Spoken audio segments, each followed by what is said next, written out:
is expecting this time around from the numbers? Reema. Last of the big IT companies to come out with their earnings. For HCL Technology, we are expecting a good quarter. So a dollar revenue growth of close to about 5.5% to 6%. But this will be aided by the acquisition of the external business of Volvo. And that could contribute close to about 3%. So on an organic basis, growth will be about 3% for HCL Technology. The street would like to see a strong performance because for the last 3 quarters at least, the performance has been a bit disappointing.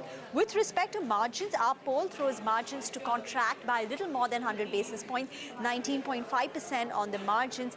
The big reason is on account of the lower margin profile of Volvo, the business that they've acquired, which will contribute to the revenues as well as the transition costs. And also in the prior quarter, there were some provisions which had been reversed, so the base effect also kicks in.